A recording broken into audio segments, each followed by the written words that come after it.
Sapiens, un programa de recerca, d'anàlisi i neodivulgació, dirigit i presentat per Ferran Prat.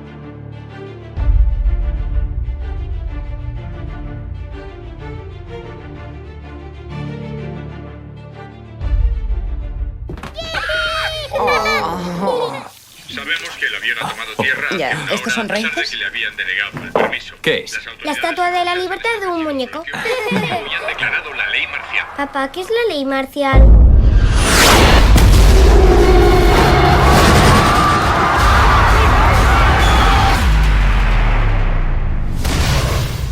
Tengo miedo. ¿Cómo sabemos que vendrán? Vendrán. ¿Lista? ¡Papi! ¡Corred, corred!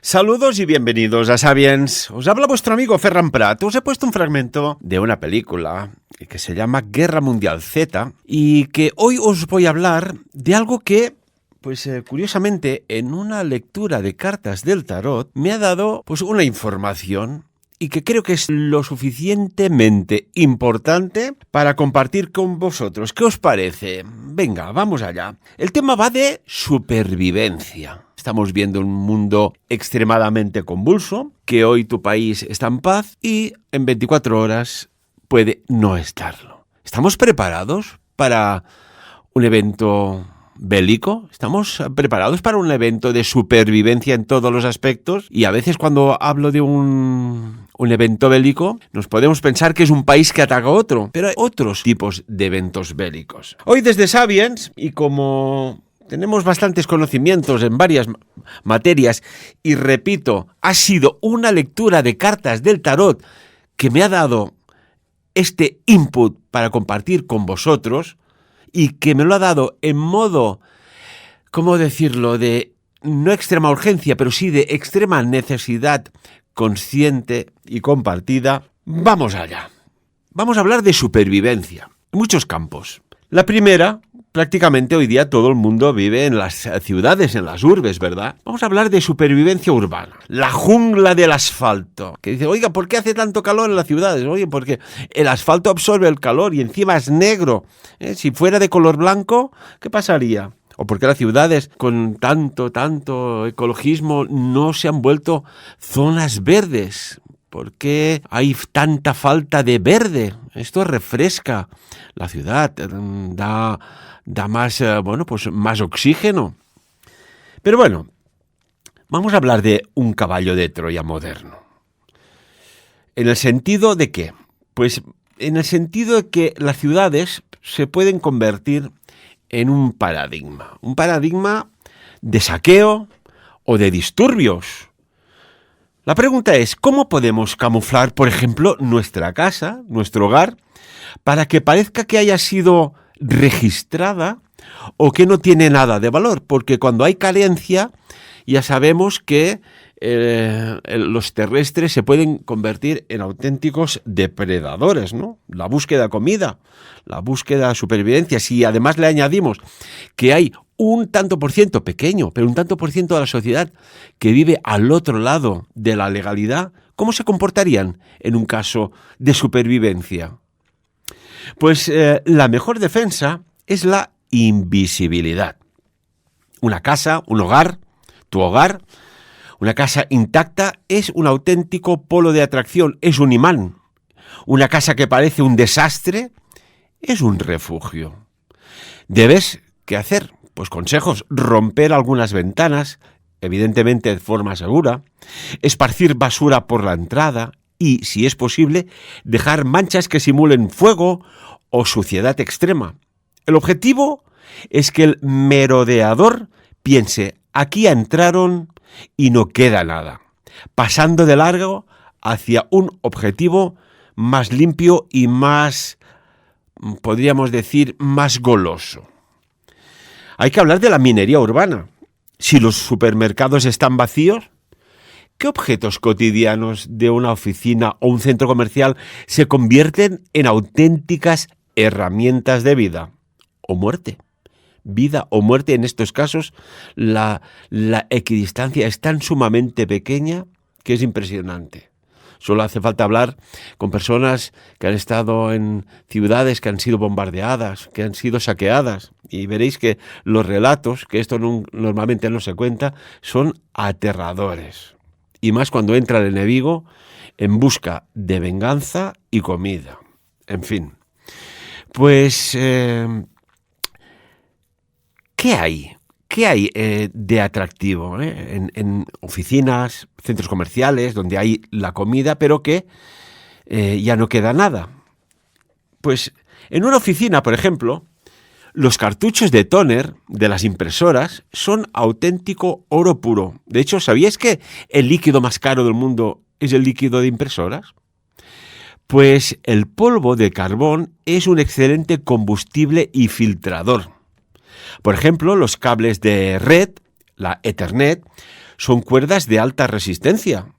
Los espejos de los baños son herramientas de señalización, si hay sol, claro. Y los extintores de CO2, además de su uso obvio, se pueden servir para enfriar metales, como por ejemplo, en un momento dado, como defensa improvisada no letal. Después hay el dilema del vecino. En una guerra urbana, la comunidad es fuerza, pero siempre es riesgo. ¿Cómo se dice a quién confiar cuando los recursos escasean? ¿Cómo decirlo?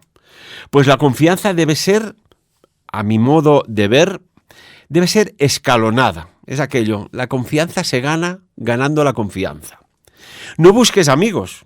Busca intereses mutuos. El vecino útil es aquel que tiene una habilidad técnica, mecánica, puede ser un médico, un enfermero, técnico de laboratorio, un auxiliar, ahora se llaman las TECAI. Esto es importante, tener localizados los vecinos útiles. Hay una regla de oro, nunca reveles el 100% de tus suministros. Por aquello de luego, oye, mira, yo es que tengo 50 litros de leche, tengo aceite, tengo medicamentos. Consejo, no reveles al 100% tus suministros de supervivencia, ni siquiera a tus aliados. La desesperación transforma a las personas, ¿y de qué manera, verdad? La confianza ciega en la ciudad es un lujo que no puedes permitirte. Después hay que hacer, a nivel técnico, de comunicaciones, una era digital y de comunicación, tienes que hacer la navegación invisible.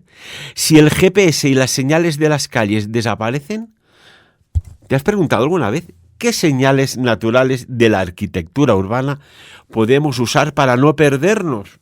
Bueno, si caen los satélites, y sabemos que tanto China como Rusia y Estados Unidos tienen capacidad para eliminar, inhibir, destruir los satélites, ¿qué pasa? Podemos utilizar los edificios como brújulas. En muchas ciudades, el desgaste del pavimento por el sol, la posición de los depósitos de agua en las azoteas o incluso el crecimiento del musgo en los callejones más sombríos dictan los puntos cardinales.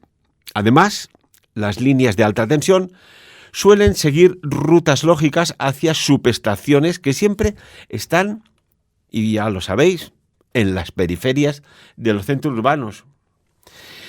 El agua de concreto, más allá de las botellas almacenadas, ¿cuáles son las fuentes de agua más inesperadas y seguras dentro de un edificio de pisos o apartamentos?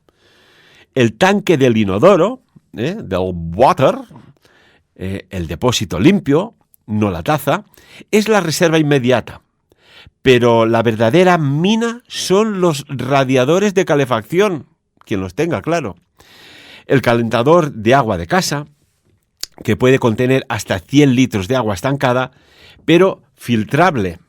Incluso el agua de las tuberías se puede de alguna manera recuperar por gravedad abriendo un grifo en las partes más inferiores del edificio. Fijaos dónde podemos encontrar agua. También vamos a hablar pues de la supervivencia en el campo.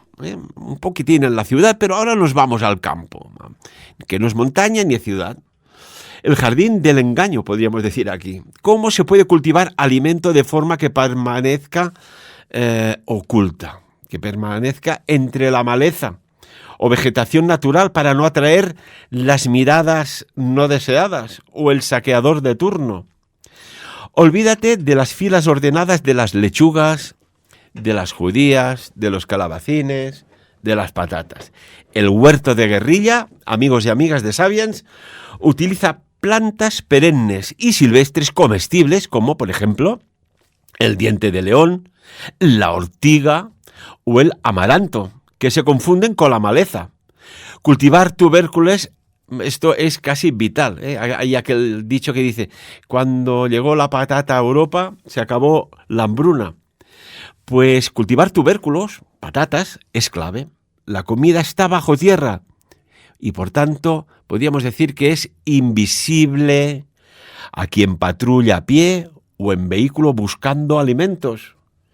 También querría hablaros de la acústica de la guerra. El silencio del campo, los sonidos viajan kilómetros. Hay que no delatarse la posición. En este sentido, abriríamos un debate, ¿no? Una pregunta también. ¿Qué técnicas existen para cocinar y moverse sin generar ruidos que delaten nuestra posición? Y esto ya lo sabéis, ¿eh? Una hoguera en la montaña, en el campo o en la ciudad, el humo, no la hoguera, pero sí el humo, pues es susceptible de delatar posición y con lo cual puede ser un polo de atracción de personas no deseadas. Por eso os recomiendo que miréis tutoriales, por ejemplo, cómo se hacen estufas pirolíticas que sirven para cocinar y para calentar y no hacen un tipo de corriente de convección que no hacen humo. Esto es fabuloso. O incluso las estufas rocket. Hay tutoriales de cómo hacerlas en internet. El sonido. Como decía, el sonido es muy importante. ¿Sabíais que el sonido viaja también por el suelo? Para cocinar se usa el foso Dakota, un fuego que es subterráneo con un túnel lateral para el oxígeno que no produce luz en la distancia. Y esto los antiguos indios lo sabían muy bien. Y además no produce luz hacia arriba y apenas emite partículas de humo de la combustión de la leña. Para moverse se camina, ojo, punta a tacón, sobre las superficies blandas y se evita el choque de materiales envolviendo, por ejemplo, las hebillas y las herramientas con tela o cinta aislante. Hay que tener también, como no, una cajita de herramientas cerca, muy cerca siempre. Aquellos 4 utensilios, aquellas 4 herramientas te pueden salvar de un gran apuro. Muchos campos están delimitados por alambre de espino, por ejemplo, o vallas metálicas, o, depende en qué circunstancias, incluso vallas electrificadas. ¿De cuántas formas, podríamos decir, creativas y realistas se puede reutilizar ese metal en una emergencia? Pues fijaos, el alambre de espino no es solo una barrera, es material para fabricar, por ejemplo, anzuelos para ir a pescar al río. También puede servir para crear o hacer trampas para caza menor. Un buen conejo, una buena liebre, en determinadas circunstancias te puede ayudar mucho. Bueno, un arroz de montaña, esto ya sería el sumum, ¿eh? Hay que tener refuerzos estructurales para refugios y este alambre de espino también va muy bien. O incluso una antena improvisada para radio de onda corta. Si quitas los pinchos, tienes un cable de acero maleable capaz de soportar grandes tensiones de pesos. Ya sabemos que también es importante tener animales. Claro que hay que darles de comer, pero los animales son auténticas alarmas. Tienen una capacidad de audición muy, muy superior al ser humano. Por ejemplo, se dice que el perro tiene 100 veces más capacidad de audición que un ser humano. Oye, los infrasonidos incluso. ¿Cómo podemos interpretar el comportamiento de la fauna local, por ejemplo? Pues de ganado, de pájaros o animales. Esto es importante, porque sabiendo cómo funciona podemos detectar la presencia de intrusos mucho antes que los podamos ver. Los pájaros son auténticos radares. Un silencio repentino en el bosque o un vuelo masivo de aves en una dirección específica, ¿esto qué pasa? Pues indica que hay un intruso grande. El ganado, por ejemplo, las vacas. Un día haré un programa de cómo los sonidos de los animales repercuten positivamente en determinados órganos del cuerpo. Pero esto es otro programa, de verdad os lo digo. Pues el ganado, véase vacas, caballos, por ejemplo, siempre miran fijamente hacia el frente de una perturbación. Donde está la perturbación energética es donde está el problema, digámoslo así. Allá se focalizan. Si las vacas miran al bosque, es que allí hay algo que tú aún no has visto. Gracias vacas, gracias pajaritos. Después hay que tener refugios de transición. Esto que salió el comunicado de la Unión Europea, que hay que tener un kit de supervivencia para 72 horas. Oiga, pero si el kit ya lo tenemos de casa normal, pero ese kit, si es para salir de casa, aquí me surgen muchas dudas e interrogantes de por qué este comunicado. Pero bueno, hay que saber localizar y tener refugios de transición. Si tenemos que abandonar, por ejemplo, una casa en el campo, una casa rural, ¿cuál es el escondite ideal que no sea una cueva ni una cabaña obvia? El error, os lo digo de verdad, es buscar estructuras. Un refugio ideal es, por ejemplo, una trinchera de araña. Estas conocidas trincheras de araña, o por ejemplo un pozo de tirador cubierto con una lona y vegetación local, situado a media ladera de una colina, nunca en la cima. ¿Por qué? Porque te recortas contra el horizonte, ni en el fondo del valle, donde se acumula el frío y la humedad. También hay que decir que, bueno, este año ha sido un año de nieve. Si temporalmente te tienes que refugiar y hay una gran nevada dentro de una especie de iglú, que no hace falta que sea un iglú de estos nórdicos, sino un boquete, un buen agujero dentro de la nieve, allí te puede aislar, aunque haga frío, térmicamente de un frío exterior extremo. Que además ahora viene un frío ártico, que va a haber una bajada de temperaturas en pocas horas que ya veréis. Bueno, quiero hablaros también de la psicología del vacío. La soledad extrema en la montaña puede romper la mente y hay que estar preparado psicológicamente. ¿Qué rituales mentales os recomiendo para mantener la moral cuando el rescate no llega y me viene el pensamiento de aquellos pobres futbolistas que se estrellaron en la cordillera de los Andes, que se les puso a prueba la resistencia mental, la resistencia emocional, la resistencia física y la resistencia a la fe? Pues la mente, os tengo que decir, hay que estar preparados porque es el primer órgano importante que falla. Para evitar el pánico hay que dividirnos de alguna manera el día en micrometas. Me explico. Llegar a un escondite, llegar a una roca, encender un fuego. Esto es importante. Hay que tener micrometas. Si no, la mente te la puede jugar y el subconsciente que opera 40 millones de bits por segundo frente al consciente que opera 40 bits, te puede decir, oye, tú estás acabado y tú te acabas. Pero si tú dejas que el consciente predomine sobre el subconsciente, reprogramándole positivamente, ya verás cómo te sales.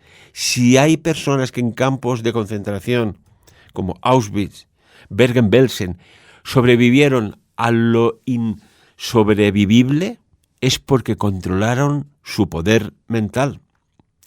Y hay que tener, pues, unos rituales. Rituales como, por ejemplo, limpiar tu equipo, aunque esté limpio, o mantener una mínima higiene personal mínima. Esto, ¿qué hace? Le dice a nuestro pensamiento, a nuestro cerebro, que aún tienes el control sobre la situación.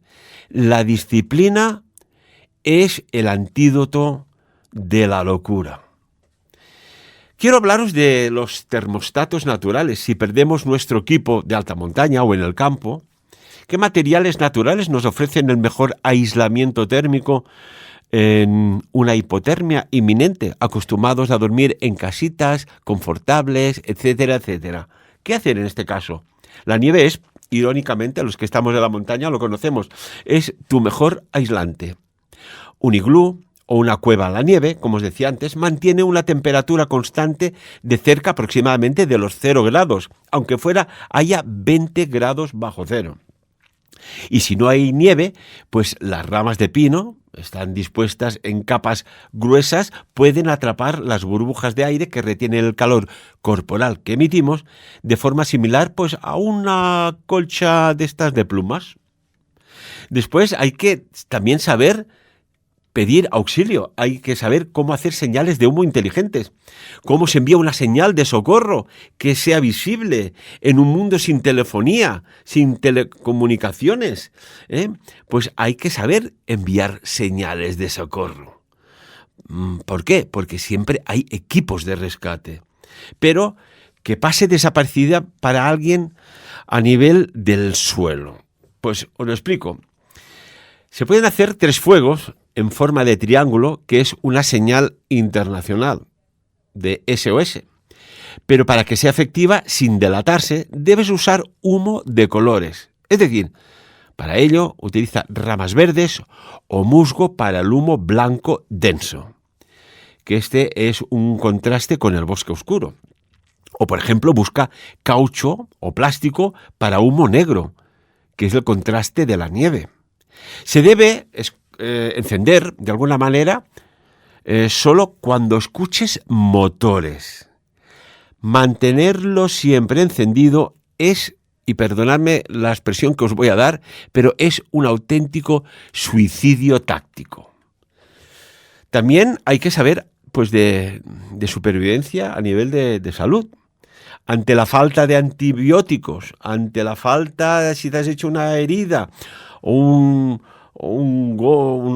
te has cortado por el bosque, escondiéndote o moviéndote o haciéndote una cabaña, ante la falta de vendas, ¿qué elementos que la geología o la flora de montaña nos pueden ofrecer y que tienen propiedades curativas reales? ¿Y cuáles son puros mitos peligrosos? La resina de pino es un antiséptico natural. Y además, para encender fuego va de fábula. ¿Por qué? Porque es un pegamento, la resina de pino, es un pegamento quirúrgico increíble para cerrar cortes profundos. Por contra, por ejemplo, el mito de frotar la piel congelada con nieve es, un suicidio biológico. Es mortal, porque rompe los capilares y acelera la necrosis. Ojito con esto. La montaña no perdona los errores de los remedios de la abuela, que son leyendas urbanas, porque no tienen una base científica.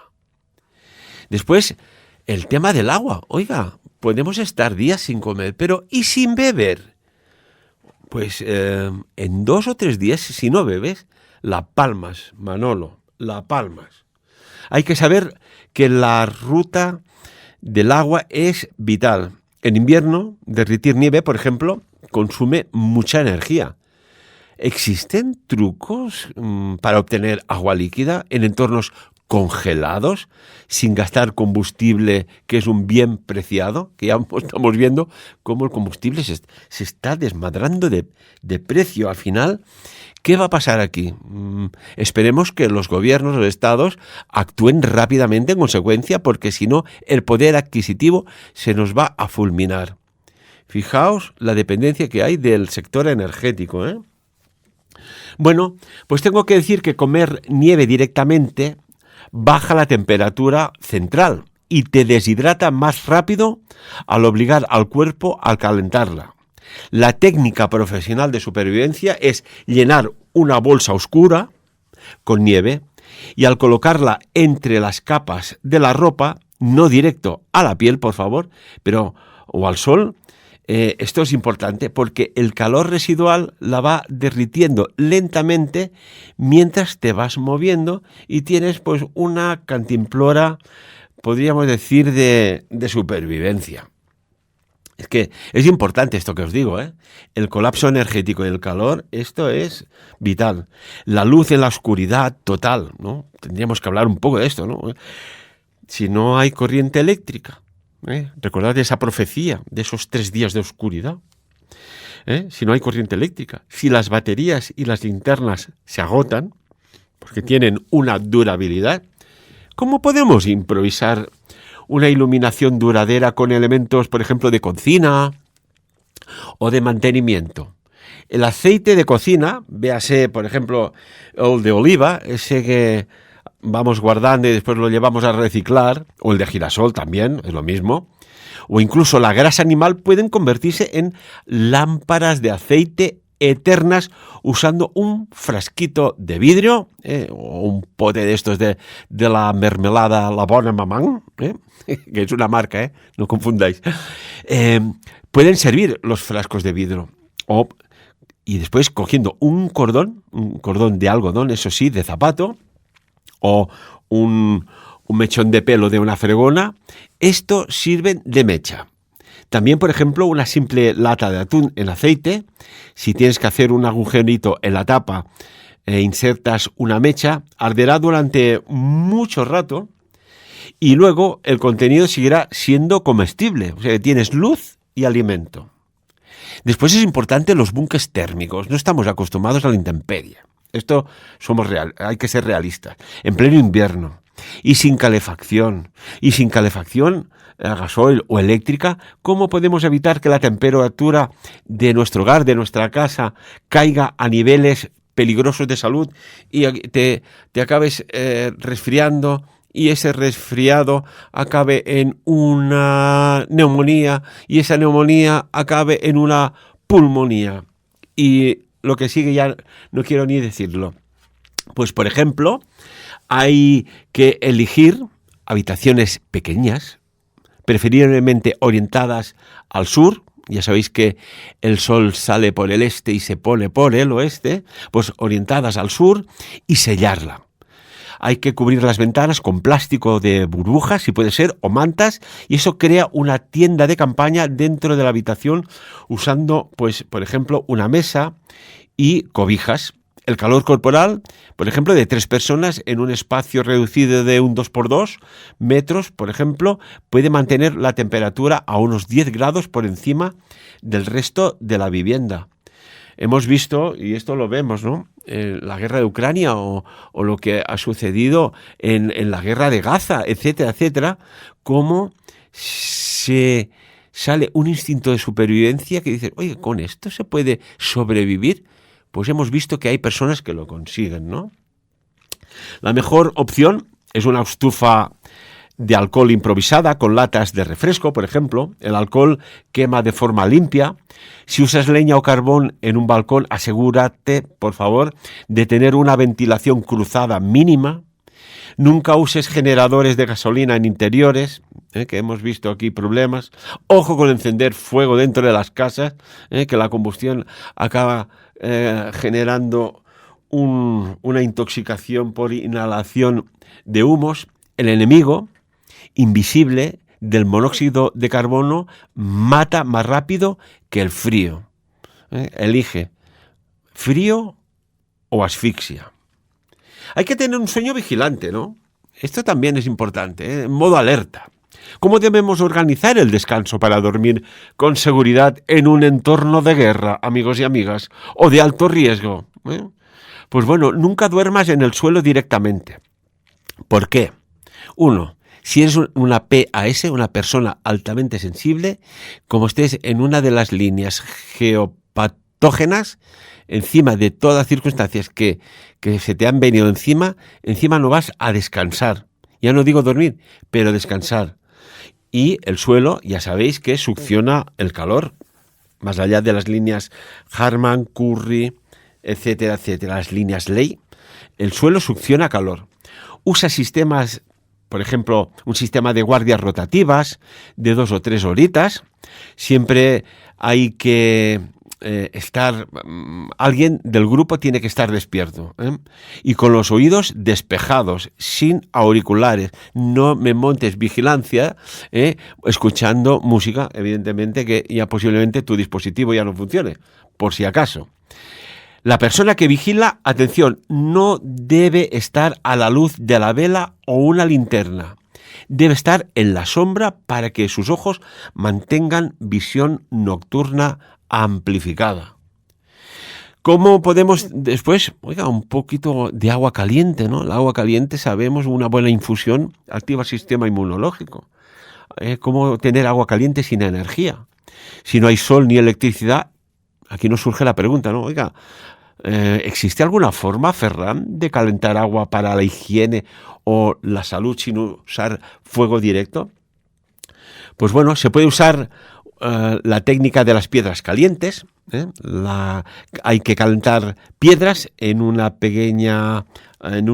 pequeño fogón, fueguecito externo, hasta que estén casi al rojo vivo, y luego las soltamos en un cubo de agua y eso transfiere el calor de forma eficiente. Evidentemente que las piedras estén lo más higiénicas posibles, más limpias, por favor.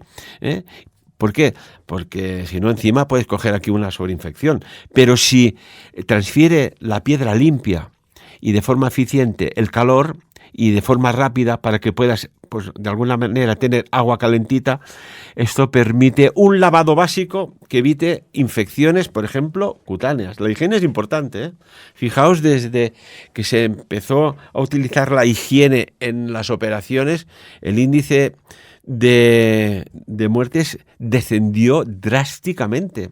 La historia nos lo determina así, ¿no? Hay que observar también, y ojo, al principio del programa os ponía un fragmento de la película Guerra Mundial Z. Hay que saber actuar con lo que se llama el efecto zombie, la desesperación humana. De hecho, Estados Unidos tiene un plan, un protocolo secreto, que es el CONOP 8888, que es cómo actuar en caso de un ataque zombie. Y no estamos hablando de zombies, de muertos que salen de los cementerios, no, de un ataque zombie de desesperación humana y además de personas infectadas de lo que sea. Hay que tener clara la psicología del asedio. Es decir, hay que saber identificar si un grupo que se acerca busca ayuda legítima, eso sí, o si son entidades, digo entidades, pero son personas desesperadas, dispuestas a todo por comida. Hay que observar, pues, algo básico, el lenguaje corporal. El lenguaje corporal y su equipo. Y ahora me viene aquella película, Centurión, que cuando el centurión romano, es al final de la película, va a buscar ayuda a sus propios compañeros, soldados romanos de la legión, de la novena, en la Britania, resulta que lo confunden con un picto y se lo cargan, ¿no? Hay que tener claros podríamos decir, la morfogesticología. Mira, palabra nueva. Lenguaje corporal, vaya. Si las personas que buscan ayuda suelen mostrarse sumisas, con las manos visibles y mantienen la distancia, aquí hay que tenerlo en cuenta. Porque estos buscan ayuda, no son enemigos potenciales. Pero los que buscan saquear, amigos y amigas, suelen desplegarse en abanico, un ataque en manada de lobo. Suelen desplegarse en abanico para rodear la entrada o envían a una víctima, que normalmente es una mujer, un niño como cebo, mientras hombres armados se ocultan cerca. Atención con esto. La desesperación tiene un olor, el descuido total y la mirada errática. Acordaos de esto. Un descuido total y una mirada errática hay que tenerlo muy presente. Bueno, la verdad que hoy estoy haciendo un monográfico a base de bien, ¿eh? Pero bueno, creo que es interesante, ¿no? Después, bueno, el hacerse la cabaña, el hacerse un cobijo, un refugio. Hay que tener claro que tú no puedes empezar a dar golpes de martillazos y hacer ruido. Hay que saber construir una fortificación silenciosa.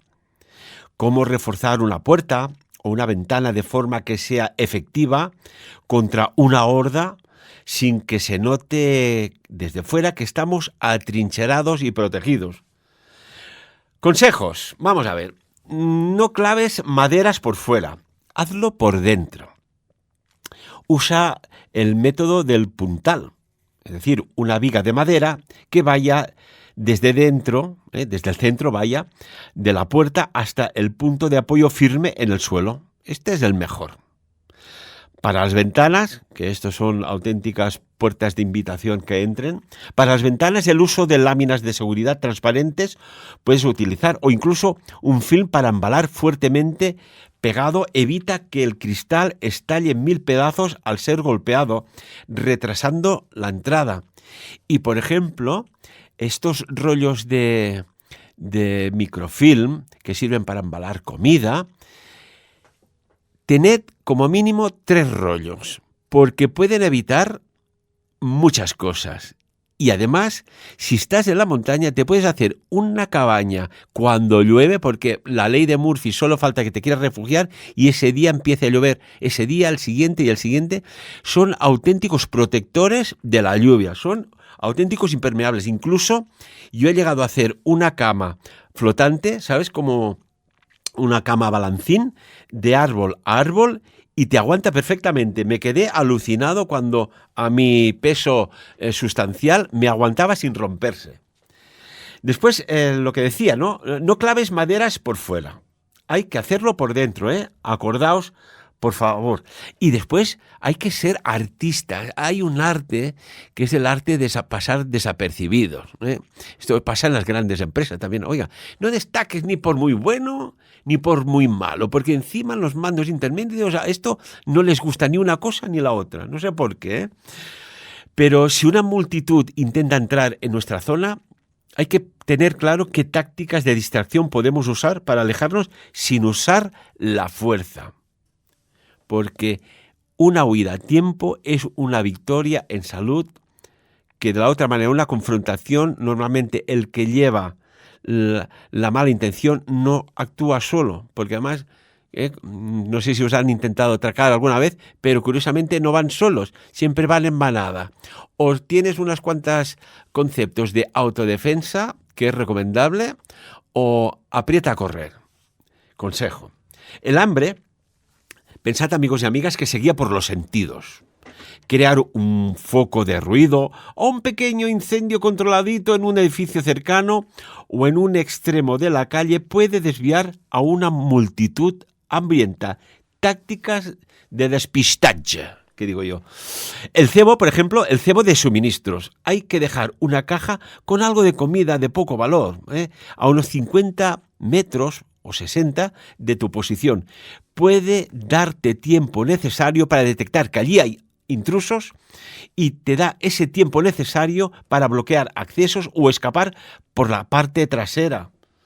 La defensa es el último recurso. No todo el mundo sabe de artes marciales, no todo el mundo tiene una arma, no todo el mundo sabe hacerse, por ejemplo, una lanza con un cuchillo de cocina y con una botella de plástico. Tengo un vídeo de cuando hice unos cuantos vídeos de bushcraft, de supervivencia, que con un palo, una bayeta, por ejemplo, un palo de bayeta o de fregona o de escoba, con una botella de plástico de estas de agua, de PET, de plástico, y un cuchillo de cocina, te puedes hacer una lanza muy, muy de protección, siempre para defenderse, nunca para atacar. Pues, por ejemplo, las escaleras son tu mayor ventaja defensiva. ¿Por qué? Porque es muy fácil luchar hacia arriba, cubre los escalones, por ejemplo, con aceite, jabón o incluso canicas si tienes, para romper su equilibrio. Una barricada en lo alto de una escalera te permite defender tu posición con herramientas largas. Y os hablaba de estas lanzas caseras improvisadas o incluso con un buen bate o un buen madero. ¿Por qué? Porque mantienes a los agresores en una zona de embudo donde su número no importa. Y aquí casi tendríamos que recordar aquellos héroes valientes griegos como en la batalla de las Termópilas. Muy pocos hombres, hay una película que se llama 300, en realidad eran más que 300, pudo contener toda la embestida del ejército persa en la batalla de las Termópilas. Antes os hablaba de esa mochila de supervivencia, ¿no? Pues sí, también hay que tener de alguna manera una mochila de huida, pero mochila de huida mental. ¿En qué momento exacto debemos decidir quedarnos en casa o huir? Porque a veces quedarse en casa es más peligroso que salir a la calle entre la multitud. ¿En qué momento decidimos cometer un error o una decisión acertada al respecto? Pues hay una regla de oro. Oro, platino, plata, cobre, bronce. La regla es, si tu refugio ha sido comprometido visualmente por más de un grupo, es hora de tocar el 2, de salir por patas y rápidamente. Una vez que se sabe que ahí hay comida, no vendrán una vez, ni 2, ni 3, ni 4. Vendrán infinitas veces. La presión, por tanto, será constante y no resistible. Debes de tener una ruta de escape por la azotea o por el patio trasero preparada antes de que la puerta principal sea derrumbada, rota y ceda. En supervivencia, el ego de defender tu propiedad, tu territorio, suele ser una sentencia de muerte, amigos y amigas. Después, ya que estamos hablando de supervivencia, caso de guerra, caso de un ataque zombie, de personas desesperadas que buscan comida, sobrevivir, y aquí diferenciamos, hay el ciudadano que necesita comer y otros que se llaman ciudadanos que ya viven inmersos, cuando hay buenos tiempos, en el lado oscuro. Ya nos entendemos.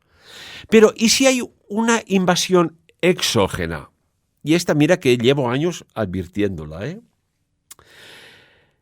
Vamos a hablar de firmas tecnológicas. Imaginemos que una civilización avanzada rastrea las ondas de radio o el calor que emite el planeta o la contaminación lumínica. ¿Cómo podemos volvernos electrónicamente invisibles sin renunciar a la comunicación? Ay, Manolo, esto es interesante, Se acerca a los alienígenas. Recordemos que en junio hay una película de Steven Spielberg, no os la perdáis, que Spielberg nos va dando cada X tiempo señales de existencia alienígena. Tuvo una reunión con Ronald Reagan al respecto, compartieron una información y bueno, ahora ya se sabe. Fijaos, que llevamos ya como casi 40 años hablando de esto, y cada vez nos vamos acercando más a lo que ya sabíamos, pero que ya lo dicen mandatarios. Lo dijo el expresidente Barack Obama, que los extraterrestres existen. Lo sabe el presidente de Estados Unidos actual, Donald Trump, y lo saben muchas agencias de inteligencia y ejércitos. Pero bueno, en un escenario importante de superioridad tecnológica, tu teléfono es una baliza de muerte. Una baliza de muerte, que hay polémica con las balizas estas de los coches. Pero bueno, nos centramos en lo nuestro. La única defensa es el silencio electromagnético total o el uso de jaulas de Faraday. Jaulas de Faraday improvisadas con papel de aluminio grueso o cajas metálicas conectadas a tierra para contener las fugas de señal. Por ejemplo, ¿sabéis que una jaula de Faraday es el microondas? Mon ami. Fantástico esto. Bueno, pues para comunicarnos deberíamos volver a la tecnología de baja frecuencia o señales de luz direccional, láseres de corto alcance, que son mucho más difíciles de rastrear desde la órbita. Ante una biología desconocida, es decir, ante una posible contaminación por esporas, por ejemplo, o patógenos extraterrestres, ¿cuál sería, creéis? Os lanzo la pregunta, ¿cuál sería el protocolo de descontaminación de emergencia con recursos caseros? Un ataque no son de seres de aspecto humanoide, ni de seres híbridos tipo cyborgs, o seres insectoides, o seres felinoides que hay. Bueno, de hecho, Clifford Stanford en el 2001 ya nos confirmó y nos dejó a la vez, confirmando y dejando patidifusos que el gobierno de Estados Unidos tiene 57 especies catalogadas. Ojo, 57 especies. Ahí lo dejo. Bueno, pues aquí tenemos que hablar de pequeños seres alienígenas. Estamos hablando de pequeños seres a nivel de esporas o patógenos invisibles al ojo humano casi. No sabemos si su biología es compatible con la nuestra, ¿no? Pero el fuego y el aislamiento, mon ami, son universales. Si hay sospecha de agentes biológicos, se debe crear una zona de exclusión en la entrada de la clase. Es lo que podríamos decir de un airlock de plástico, como una especie de... Bueno, esto en los laboratorios que se trabaja con material muy sensible, hay estas espacios que son como recibidores, digámoslo así, para que nos entendamos, de filtro. La ropa debe quemarse y la piel debe lavarse con soluciones altamente alcalinas o ácidas. Y aquí dice, oiga, ¿pero qué tenemos? Bueno, pues mira, el vinagre concentrado o la lejía diluida al 50%. Asumiendo que cualquier organismo basado en carbono tiene un rango de pH limitado para sobrevivir. El refugio, por ejemplo, contra sensores de profundidad, ¿no? Si poseen escáneres térmicos o de densidad, ¿dónde es más seguro esconderse bajo tierra? Pues y con estructuras masivas o de la naturaleza. Y ahora lo estamos viendo en la guerra de Irán, cómo, aunque te escondas bajo tierra, te detectan. Por muy bajo tierra, los satélites los rastrean y hay satélites térmicos de alta profundidad, con unas tecnologías flipantes, además. Pues bueno, el subsuelo profundo, también hay que decirlo, es la mejor opción, pero no en búnkeres de metal, que destacan por su densidad artificial, porque hay varillas de acero en el hormigón armado que hacen de sujeción del hormigón. Lo ideal son cuevas naturales con depósitos de agua o incluso vetas de hierro que actúan como una especie, como os diría, de escudo natural contra el escaneo. La humedad y la piedra fría confunden a los sensores térmicos, mezclando tu firma de calor con un entorno geológico y con un poco de suerte pasarías inadvertido. Después, claro, hay guerras que son asimétricas y además extremas. ¿Cómo se lucha contra un enemigo cuya tecnología no comprendemos? Pensad, por ejemplo, Independence Day, ¿no? Os cito algunas películas que hay. ¿Cómo luchamos contra esto? Y que quizás ni siquiera utilice armas físicas. La clave es la observación. Hay que ser un poco científicos, aunque no seamos científicos, hay que ser un poco científicos.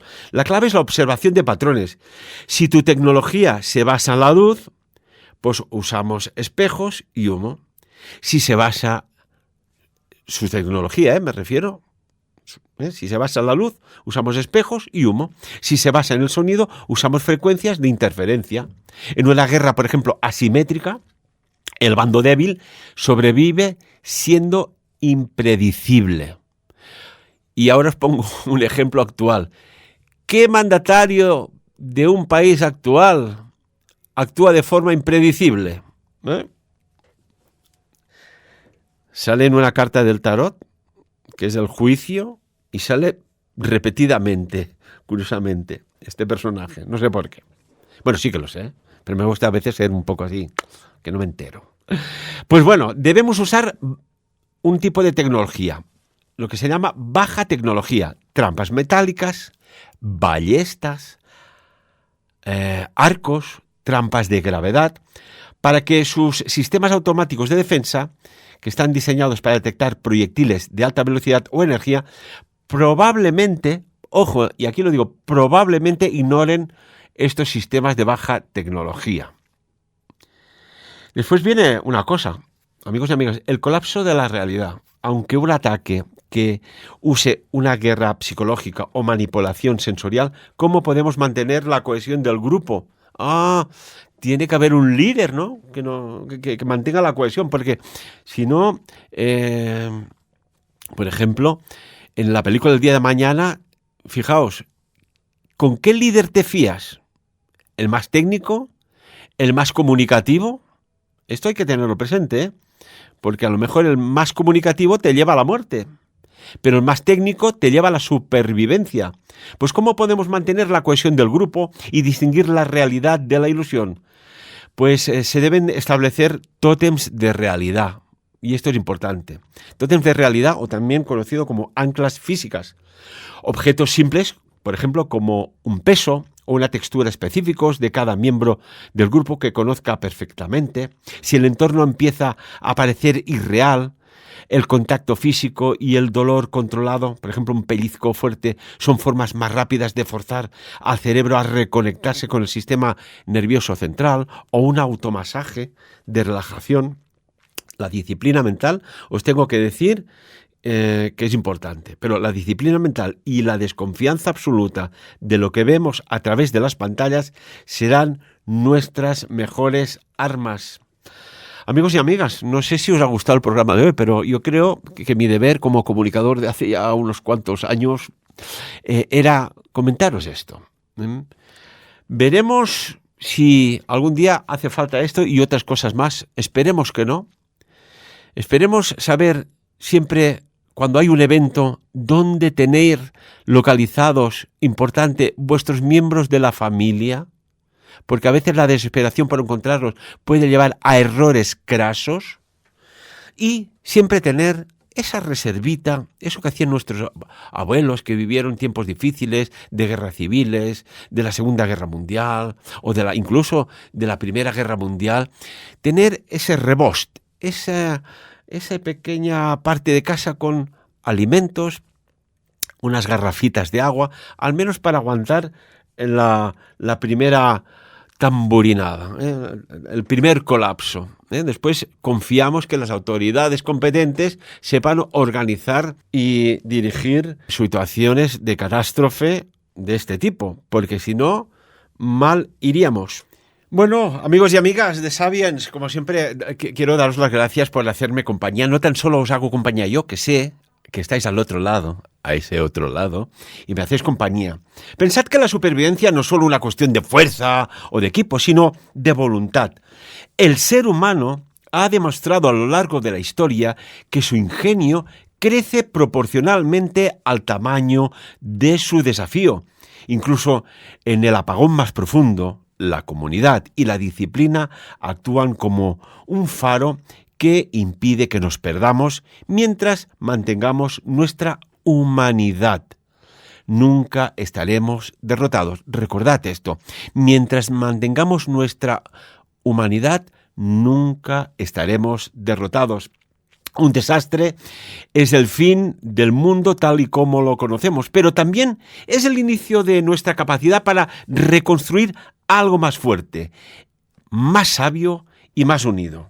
Y aquí me remito a lo que pone en nuestro escudo de aquí, de Andorra, del Principat d'Andorra, que pone Virtus Unita Fortior.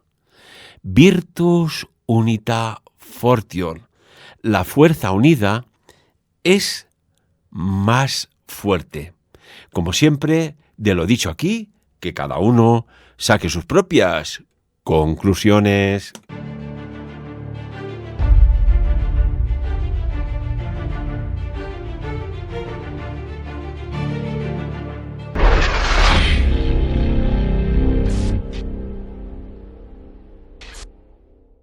¿Y si te dijera que las cartas del tarot guardan secretos que nunca te han contado?